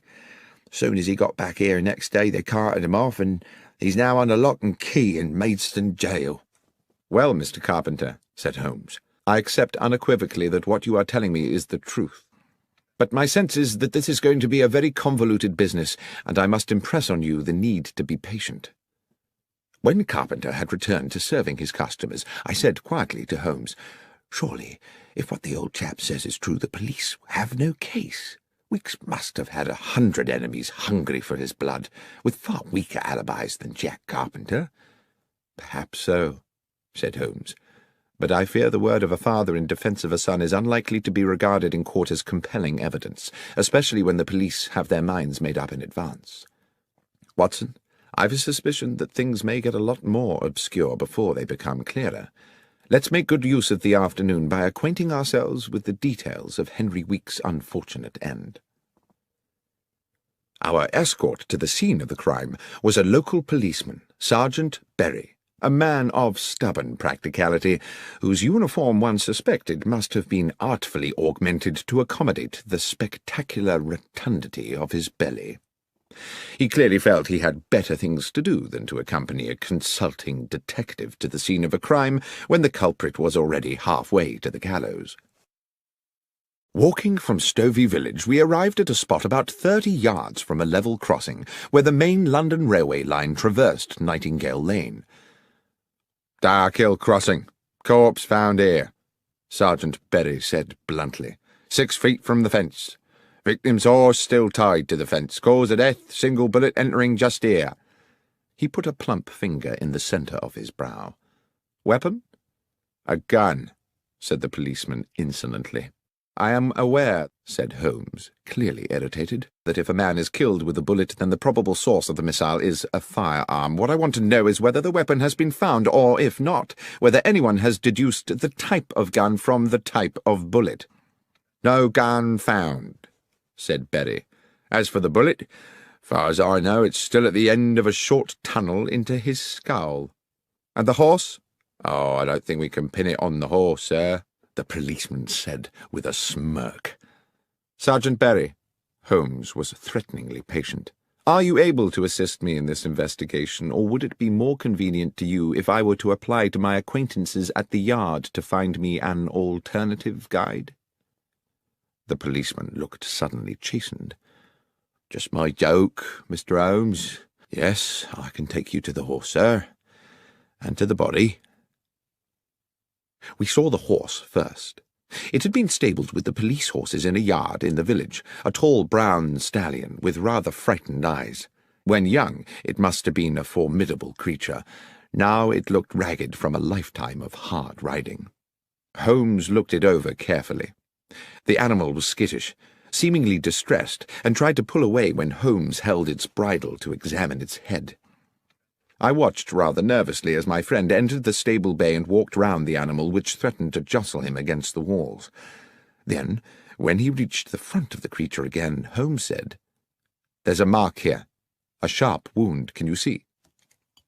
On the right foreleg, just above the fetlock joint, was a slender but quite noticeable lesion, apparently caused fairly recently. Holmes turned to Berry again. "Was this mark here when the horse was found?" "I believe so." Good. Well, since we seem to be in the business of investigating wounds today, you'd better show us the way to the morgue. Incidentally, Sergeant, how well do you know the accused man? Fairly well, replied the policeman. Do you know whether he has friends, acquaintances, perhaps, of some intimacy? Well, not really that I know of, sir. He was always at his father's public house, and they were ever a close lot. Sergeant Berry stopped. He became instantly animated and businesslike. A gleam came into his eyes, and he said, "Look, there's the mortuary, Mr. Holmes, just after the church. I'll leave you to it, if I may. Just thought of something rather urgent I've got to do." And very briskly, almost running, he disappeared back towards the village. "Strange," I said to Holmes. "What do you think that was about?" "I think," said Holmes, "that I've put an idea into his head. I only hope it doesn't complicate matters." It transpired that a post-mortem on the dead man had been commissioned, but that the police pathologist had only arrived from London that morning, possibly on the same train as Holmes and myself. I knew Professor Yardley a little through my connection with St. Mary's Hospital in Paddington, and he was quite amenable to my assisting him with the matter in hand. He was a conscientious practitioner, and while the cause of death seemed evident, he thoroughly inspected the externalities of the corpse before opening it. The head wound was a clean, almost star-shaped hole, glutted with dried blood. There was no wound on the back of the head, and it was apparent that the bullet had not exited the body. "Notwithstanding that there was no weapon at the scene," Holmes said, "suicide seems out of the question, wouldn't you say? There are no powder burns to the skin, and, besides, the wound is probably too small for a close shot. I'd say the missile came from some distance." The bullet had, it turned out, penetrated the brow and lodged deep in the parietal lobe of the brain, but, as Holmes had suggested, the hole in the skull was small, and there was not the dramatic shattering of bone one might have expected from a close shot. Suicide, Professor Yardley concurred, was not a possibility. "We are certainly looking for a murderer, then," I commented to Holmes as we wandered back towards Stovey. "Well, somebody killed Henry Weeks for certain, Watson. But I have to confess that at this moment I have no idea who it was." "You don't think we might be wrong about Jack Carpenter after all?" "I do hope not, Watson. It would be an appalling tragedy. But then I suppose for one poor soul or another, murder always is." I had hoped that our next port of call would be the Horse in Colours, for an icy wind had blown up and I was ready for a glass of beer and the comfort of the inn's blazing logs. But Holmes walked us straight to Stovey Station, where, he said, we must make an important call. I steeled myself against the increasing cold as the last light faded from the sky. The station-master at Stovey was Milton Fraser, a man dressed to give the impression of order and precision, his cap fitting perfectly the balding sphere of a small, neat head, and a fine silver pocket-watch peeping from his waistcoat pocket. Holmes, whose own knowledge of the country's railways is second to none, won his confidence easily. "I wish to ask you, Mr. Fraser," he said, "about yesterday evening. There is a late train to London, I believe." "The 10:59, sir." "It was on time?" "It was, as it generally is. Not much traffic on the tracks at that hour." "And do you recall whether any passengers boarded the train at Stovey?" "Of course I do, sir. Young Jack Carpenter." "Just him?" "Yes, sir. His father saw him aboard. I watched the train pull away myself." "And there is no way anyone could have left the train after that?" "Well, not here in the station, no. Not without my seeing him." "Not in the station?" "No. I suppose it might be possible for someone to alight at the crossing." "The level crossing?" "Yes, sir. The 10:59 always stops at Darkhill Crossing for a few minutes. Safety precaution, sir. Thornley Bridge over the Stour is considered unsafe for two trains until they finish the repairs, so the 10:59 up train must wait until the 11:04 down has come through." "And this happens every night?" "Can't recollect when it last didn't, sir." "Lastly, Mr. Fraser, can you recall which part of the train Mr. Carpenter boarded?" "Second compartment of the third carriage, sir. I'm quite sure of that." "Thank you, Mr. Fraser. You've been more helpful than you know." "I suppose we now have to consider," I said to my companion back at the Horse in Colours, as I stared into the flames of the fire, "that Jack Carpenter shot Henry Weeks from the stationary train." "We must consider it, certainly," Yet I think it rather unlikely. How would Carpenter have known his intended target was going to be waiting there at the crossing? Then what is the significance of the stopping train? Has it any? I'm beginning to think it has, but I must confess to being currently unsure in what way. Well, let's eat and then sleep on it, I said. But at that moment our cosy evening was horribly interrupted. A young woman, hair dishevelled, came screaming into the bar. "Mr. Carpenter! Mr. Carpenter!" The elderly landlord came rushing in from the kitchen. "What is it, Sarah?" "It's Beth Miller. They've taken her in." "Who's taken her?" "The police. That Sergeant Berry's arrested her. Says he found a gun." "What's this?" cried Holmes. "Who is Beth Miller?" "Beth is my son Jack's betrothed," Carpenter said. "Their wedding is fixed for next month. Beth's a good and honest young woman and gentle as a lamb. I'll see that blasted policeman." Holmes barred his way and put a hand on his shoulder. "If I'm to help you, Mr. Carpenter," he said, staring hard into the man's wild eyes, "believe me when I say that it will not serve our purposes to be too precipitous. Dr. Watson and I will go straight to the police station and find out what's happening. I beg of you to do nothing before you hear from us." Having received Carpenter's assurances, we made our way out of Stovey to the police station, a thick-walled stone building halfway along to the next village. Once a brewery, it now had the grim air of a medieval lock-up. It would not be exaggerating to say that my friend and I received a cool welcome from Sergeant Berry, whose domain this appeared to be. "Yes, sir, I do have a young woman in custody here, and I can confirm that she has been charged on suspicion of murder." "And can you tell me," said Holmes, "how she is supposed to have committed this crime?" "Well, obviously, sir, we don't know all the details yet, but with a bit of imagination, an intelligent person might construe that she had lured Mr. Weeks to Nightingale Lane on some, shall we say, enticing pretext, lain in wait for him, and dispatched him with a bullet as he tethered his horse." "And," said Holmes, "would this same intelligent person construe that Jack Carpenter had a part in this?" "Well, yes, sir, that person, assuming he was using his faculties, would conclude that quite obviously Jack Carpenter was an accessory before the fact, and therefore equally culpable." "Thank you, Sergeant," Holmes said, "for simplifying what I, in my sluggishness of mind, had considered a mystifying problem. Might it be possible for us to see the prisoner now?" "I'm sorry, sir, I couldn't permit that." "Or should it wait until I have received authority from my good friend Superintendent Wales at the Yard?" The policeman licked his lips, pretended to consult a piece of paper on his desk, and said, "Well, as you say you are a friend of the superintendent, sir, I'm sure 5 minutes wouldn't hurt." We were shown to a cavernous room where rusted iron remnants of the brew-house remained bolted to the walls and ceiling. The large skylight had been set with bars, and there were no other windows. A pretty dark-haired girl of no more than 20 years sat at a wooden table. She reacted to us with suspicion as we were admitted, but no sooner had the constable left us alone with her, and no doubt largely in desperation, she confided in us readily. "Miss Miller, we have a limited amount of time," Holmes said to her, "and you must tell us everything you can about this business." "Yes, sir, I'll try. I think I may have done something foolish, sir." "Foolish?" "I think I were the first to find the body, sir, you see." "Well now," said Holmes, "I had certainly not guessed that." "I'd planned to see my Jack on the London train," she continued, "but we was held back at the farm delivering a calf, and I knew I was likely to miss him.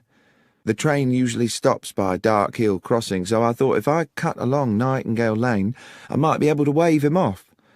But when I got there, the train was already disappearing across the bridge. Then, a stone's throw from the track, I saw a horse tied up to the fence, and something on the road beside it. When I got up close, I saw who it was, Henry Weeks, covered in blood, and next to him the gun." "And you picked up the gun?" I asked. "Yes, sir." "Why? Why did you not go directly to the police?" "Well, sir, because I recognised the gun. I meant to hide it somewhere." It were Jack's gun, you see." I failed to conceal my shock. "Jack's gun?" "So you took the gun," Holmes said, "because you thought Jack Carpenter might have killed Weeks?" "Yes, sir. That was my fear." "Even though Jack was on the train?" "I didn't know how long Weeks had lain there, sir. It's a lonely place, and he might have been there for hours. So that didn't look good for Jack, departing as he did the very same evening. I weren't sure of nothing, Mr. Holmes, except that Jack was likely to get the blame, everyone knowing about the venom between him and the Weeks family."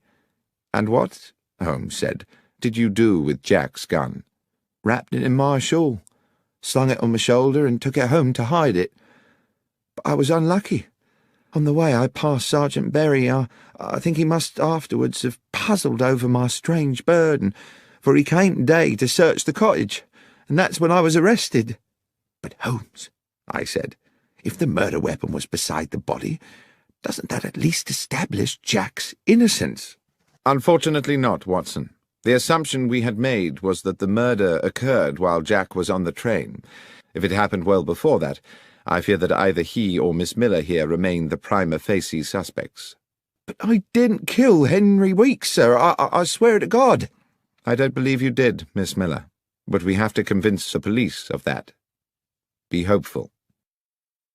But as we walked back along the lane that evening towards Stovey and the horse in colours, Holmes seemed somewhat less certain. "I have little to go on at this moment except instinct, Watson. I do not feel that Jack Carpenter killed Henry Weeks, and I feel even more strongly that that young woman did not do it either. But feelings, I'm afraid, are not evidence. Let's hurry back to the inn and hope the bar is still available to us. Then we can make an assessment of these matters in comfort." The inn was closed to customers when we arrived, but Mr. Carpenter hastily provided us with a bottle of whisky and some bread and cheese. The fire was still glowing bright, and I sat there for a good hour while my friend went away to ask some questions of our host. Eventually, he returned and reclaimed his seat beside the fire. "Can we number the suspects in this case, Watson?" "Well, apart from Jack Carpenter and the girl Beth Miller," I said, dropping my voice, "I suppose Jack's father, our landlord, is another possibility." "Yes. And since we know he saw Jack off onto the train, either he or his son would have needed to commit the murder some time earlier. But how early? I've just spoken to him at length. He assures me, and I believe him, that there are plenty of people prepared to swear that both he and Jack were here all afternoon, and Beth spent the day at farm work. Even so, if the police go ahead and prosecute a case against one or all of them, there's a strong chance a jury might find them guilty, based purely on the assumption that they would at some time have had the opportunity. We are not out of the woods yet, Watson." "I see what you mean. Our inquiries seem to have stalled, rather." I refilled our glasses from the whisky bottle, and Holmes puffed at his pipe. Then suddenly he said, "The secret is on that train, Watson. I'm sure that's where it is. What time is it? 20 minutes to 11. Come along. We might just get there before it leaves." It was an old cart that transported us post-haste along the hold and muddy lanes of Stovey, so that we arrived at the station splattered and not a little shaken. We were, however, in good time to meet the 10:59. Unfortunately for us, the station-master, Mr. Milton Fraser, was again on duty. Despite his obvious respect for my friend, however, he became instantly resistant on hearing Holmes's request. "No, sir. I'm afraid I most definitely cannot hold up the 10:59 London train.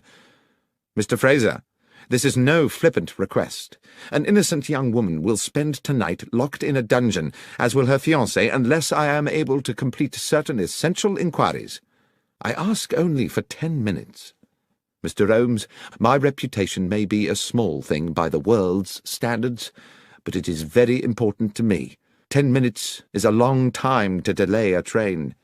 But if I can guarantee you that this will not affect your reputation, can you really do that, sir?" "Mr. Fraser, you have my word on it." A long, thoughtful pause. Then, "Very well, Mr. Holmes. I'll do as you ask." When 2 minutes later the great black locomotive hauled its clanking carriages into the station, Mr. Milton Fraser went straight to the footplate and had words with the engineer. A wave to Holmes and myself, who were some way along the platform, told us all was clear, and we boarded the train. Holmes went directly to the second compartment of the third carriage, which contained just one late passenger, an elderly gentleman sitting beside what I saw immediately to be the medical bag of a general practitioner. "If I may interrupt your peace and quiet, sir," Holmes said, and having outlined his reasons, asked, "Were you aboard this train last night?" "I was," said the older man. "I take this train pretty well every night. I'm a medical man with a practice in Newbury and a home in London." "Were you in this same compartment last night?" The elderly physician laughed. "Creature of habit, sir. Same compartment every night." "And do you recollect the young man who, I believe, got onto the train at this station yesterday?" "I do, as a matter of fact. He sat there, right opposite me by the window. Pleasant young man." "Good. Now, sir, the train stopped at Dark Hill Crossing a little way up the line. Do you recall anything unusual about that?" "Oh, it stops there pretty well every night, but, well, I do remember something, as a matter of fact. The train whistled, as it usually does, to see if the down train is close enough to respond. At just that moment, I remarked a small flash of light outside the train, like the sun reflecting off brass."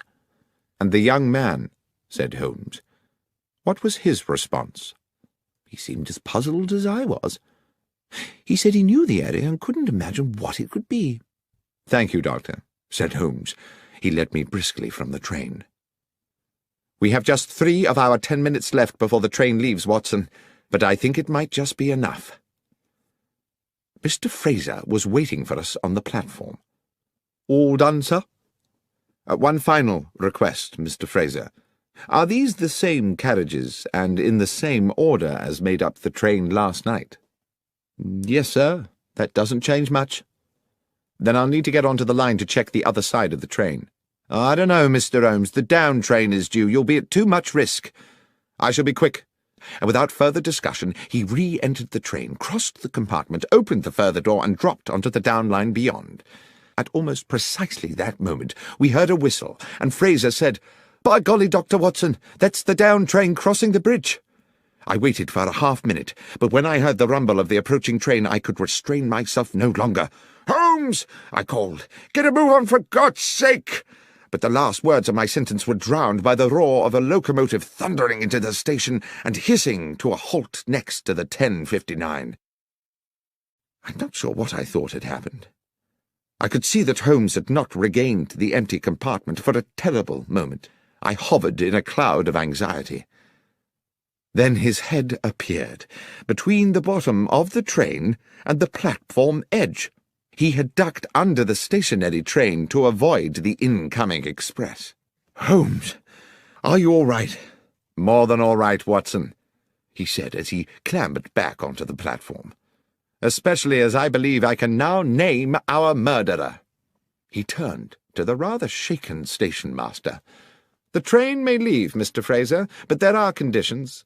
I see there are no facilities for uncoupling a carriage here in Stovey." "Correct, sir. There are no sidings here." "Then I must ask you to travel to London with the train, and to ensure on arrival that the carriage in which the physician gentleman is travelling is impounded at Paddington." "Good Lord, Mr. Holmes, is the doctor a suspect?" "No, Mr. Fraser, but one might say the carriage is."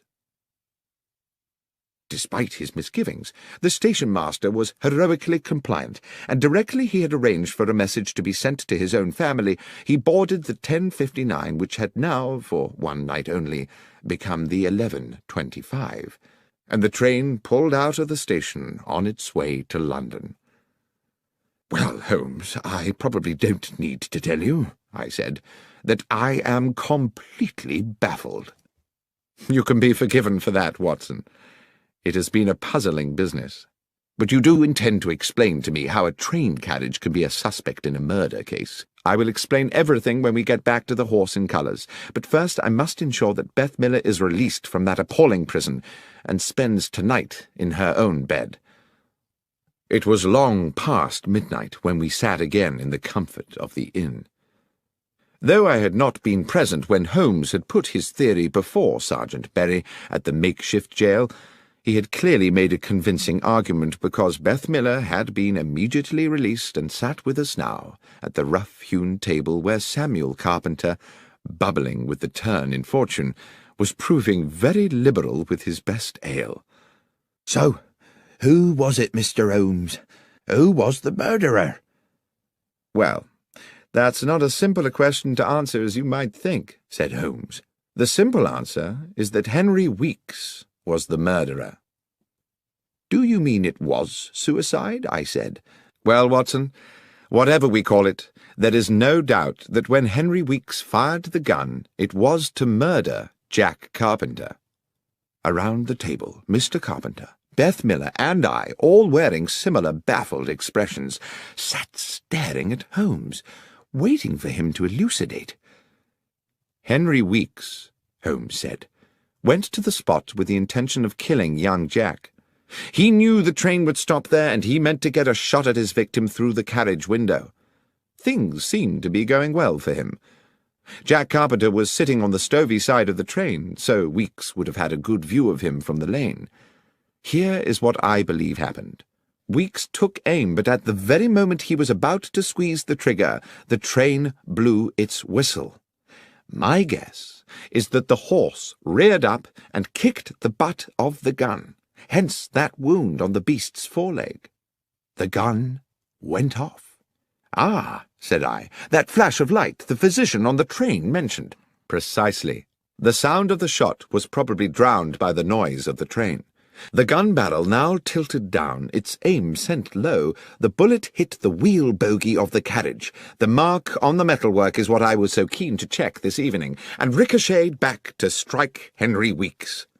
"So the train wheel was the killer," I said. "As I say, one could impute the train or the bullet or even the horse as accessories, for all were material in the death. But the fact of the matter is that Henry Weeks, in a rather elegant example of poetic justice, inadvertently murdered himself." Holmes and I took the first train back to London the following morning, passing on our way out of Stovey Station the sight of Weeks's lonely death. "What put you onto it, Holmes?" I asked. "I suppose you could say, Watson, that human goodness put me onto it." "Not deduction, then?" "Samuel Carpenter, his son Jack, Beth Miller. Good people, Watson. We were, if my instinct about them was correct, distinctly short of homicidal candidates. Then you'll recollect the nature of Weeks's head wound. Clearly not suicide, as you noted yourself, because of the shallow nature of the wound. But was it a deep enough lesion to have been caused by a direct hit at close range? That set me wondering about whether the bullet might have rebounded. My examination of the train confirmed it." "You're quite right about the wound. I dare say it didn't kill him outright. The poor man probably lay there for some while, bleeding to death in the cold." "Well," said Holmes, "perhaps that bleak hour may have given him time to reconsider the error of his ways." Sherlock Holmes, The Rediscovered Railway Mysteries and Other Stories, was written by John Taylor and read by Benedict Cumberbatch. It was produced by Fiction Factory and is published by BBC Audiobooks.